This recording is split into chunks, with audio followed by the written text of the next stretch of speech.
Անտալիայի դիվանագիտական ֆորումի ընթացքում հանդիպել են Վրաստանի վարչապետը եւ Ադրբեջանի նախագահը։ Իրակլի Կոբախիձեն եւ Իլհամ Ալիևը նշել են երկու երկրի հարաբերությունների բարեկամական եւ ռազմավարական բնույթը։ Անդրադարձ է եղել առևտրատնտեսական, մշակութային եւ այլ ոլորտներում գործակցության ընդլայնմանը։ Ընդգծվել է, որ Հարավային Կովկասում առկա խնդիրները պետք է լուծեն տարածաշրջանի երկրները։ Միջոցառման շրջանակում հանդիպել են նաեւ Ադրբեջանի եւ Թուրքիայի արտգործնախարարները, քննարկել քաղաքական, անվտանգային, տնտեսական, տրանսպորտի, հումանիտար եւ այլ ոլորտներում երկկողմ գործակցությունը։ Ջեյհուն Բայրամովը եւ Հական Ֆիդանեի թիվս այլ հարցերի շեշտել են թյուրքական պետությունների կազմակերպության շրջանակում գործակցության ամրապնդման կարեւորությունը։ Անդրադարձ է եղել Հարավային Կովկասին, մասնավորապես Հայաստանի եւ Ադրբեջանի միջև հարաբերությունների կարգավորման գործընթացին։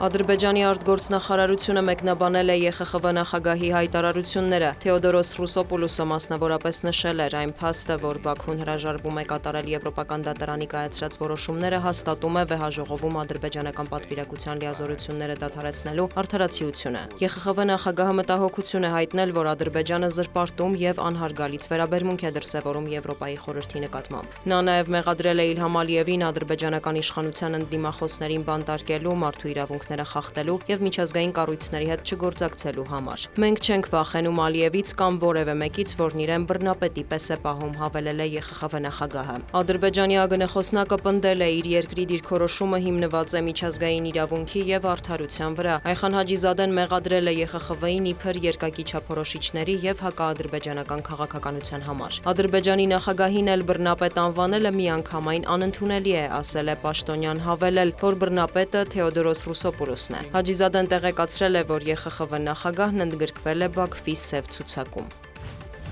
Սանկտ Պետերբուրգում տեղի է ունեցել Վլադիմիր Պուտինի եւ Միացյալ Նահանգների նախագահի հատուկ բանագնաց Սթիվեն Ուիտկոֆի հանդիպումը, այն տևել է ավելի քան 4 ժամ։ Ռուսաստանի նախագահի մամուլի քարտուղարը հայտնել է, որ սա Ուիտկոֆի երրորդ այցն է Ռուսաստան։ Օրակարգում են եղել ռուս-ուկրաինական հակամարտության կարգավորման ասպեկտները։ Դմիտրի Պեսկովը կոչ է արել որևէ շրջադարձային արդյունք չակնկալել ԱՄՆ նախագահի բանագնացի եւ Պուտինի հանդիպումից։ Էր-Ռիադում ռուս-ամերիկյան բանակցությունների ընթացքում ռուսական պատվիրակության անդամ Կիրիլ Դմիտրիևն էլ, որը ներկա է եղել բանակցություններին, նշել է, որ դրանք արդյունավետ են եղել։ Վաշինգտոնից հայտնել են, որ Սանկտ Պետերբուրգում տեղի ունեցած հանդիպումը դիտարկում են որպես եւս մեկ քայլ հրադադարի եւ հակամարտության վերջնական կարգավորման ուղղությամբ։ Միևնույն ժամանակ Սպիտակ տան խոսնակը նշել է, ԱՄՆ նախագահը հիասթափված է Մոսկվայի եւ Կիևի գործողություններից։ Դոնալդ Թրամփն էլ Truth Social-ի էջում կոչ է արել Ռուսաստանին գործել, քանի որ չափից շատ մարդիկ են զոհվում։ Նա սարսափելի եւ անիմաստ է որակել Ուկրաինայում շարունակվող պատերազմը։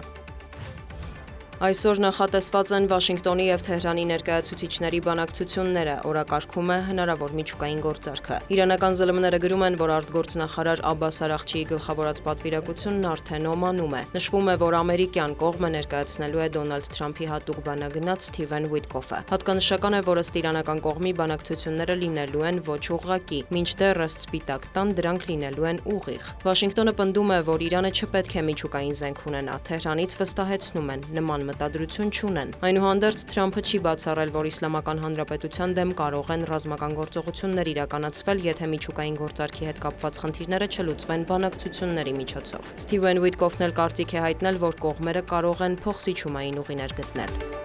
Դիանա Գասպարյան, լուրեր։